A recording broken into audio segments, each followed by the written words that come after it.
Israel is struggling heavily, and more criticism is coming from the people inside of the Israeli army now. But one of the most dangerous things that I came across today was actually an article about an Israeli retired major general. His name is Giora Eiland.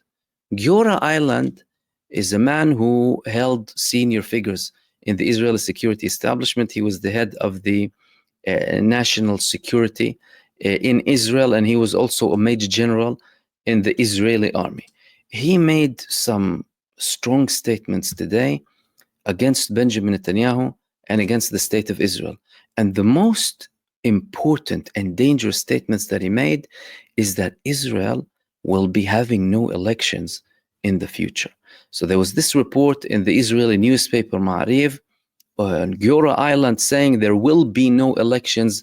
The government will make sure they don't defeat him at the ballot box. Defeat him in reference to Benjamin Netanyahu. Why is he saying that there will be no elections? What's going to happen? And he was asked, aren't you being like too dramatic that, oh, Israel will have no elections? He said, no, actually. The rationale is very simple. Turning a democracy, as he's calling it, of course, a democracy, from a democracy to a dictatorship takes several steps.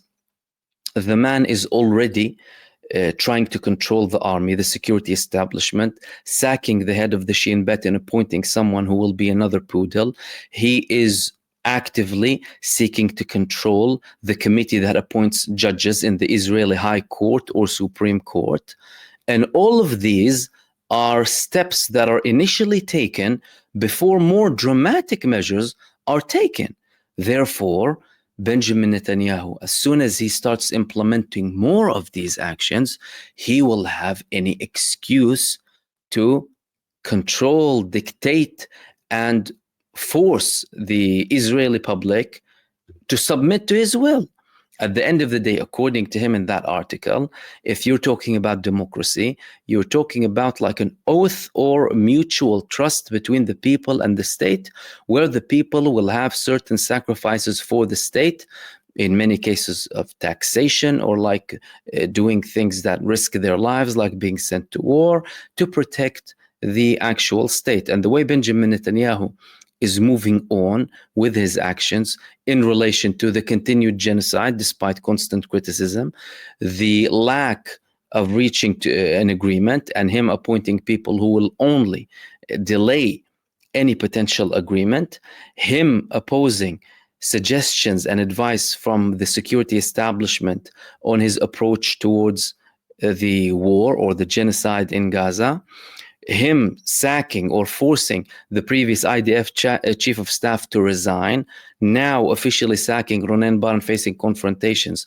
with the Supreme Court, then opening so many fronts so that if one front de-escalates, he can have an excuse, escalate another front, throw some gasoline in, and have more excuses to get himself out of trouble when it comes to the court cases and hearings that he is facing on a weekly basis, and tell them, I need an exemption, I have an exemption, I have something urgent to do, and I cannot attend. And they will tell him, yes, sure, Prime Minister, you don't have to come today because I need to make an important decision or I have a security meeting. So, according to that rationale of Giora Eiland, the retired Major General, Netanyahu will easily lead Israel to a place where he will actually cancel the elections, because the elections are in October 2026. And judging by how long this has gone so far now, the fact that the man tried to delay and actually delayed ceasefire agreements going against the Israeli negotiating delegation as well, and the will of the majority of the Israeli population who want to stop the war, and doing all of these things, well, he now has a poodle in the form of Ron Dermer leading the negotiating delegation, who was heavily criticized by the families of the prisoners of war.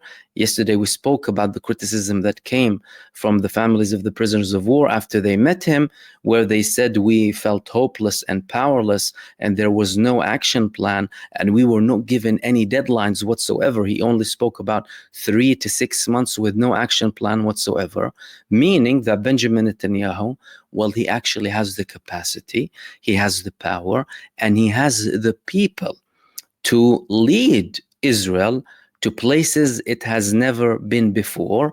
And that would include dramatic moves such as outright canceling the elections or manipulating them to a level where they would secure Benjamin Netanyahu's position in power for the rest of his life.